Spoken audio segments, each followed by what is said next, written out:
Oil, Iran, and the Strait of Hormuz. Hello, everyone. I'm Patrick Fross with Fross & Fross Wealth Management. Now, our second source of negative headlines this year, geopolitics. This was a headline from CNBC published on June 8th, 2026.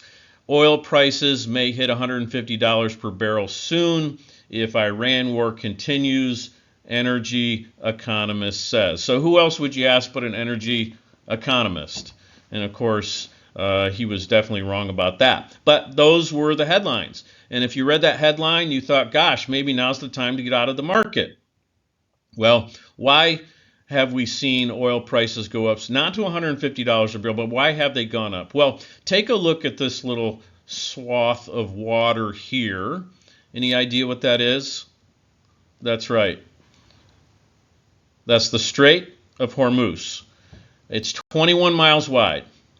Just to give it some context, 21 miles from, that would be about the distance from our Lake Sumter office to the south end of Ocala, or from the Lake Sumter office to Mount Dora. It's a very small area, but yet it's had such a big impact. And that's because 30% of global seaborne oil moves through the strait every day.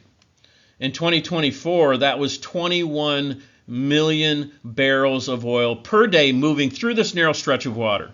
And not just oil, LNG also moves through the Strait of Hormuz, which is critical for Europe. So why does this stretch of water affect us here in the U.S.? Why? Because we are now a net exporter of oil. If you look at the chart right around 2020, we became a net exporter of oil, which means we export more than we import. So why are our gas prices going up here when we don't rely on the Strait of Hormuz? Well, it's because gas prices are set by global crude oil markets, meaning geopolitical events and worldwide supply-demand changes still affect prices at the pump. Let me give you an analogy.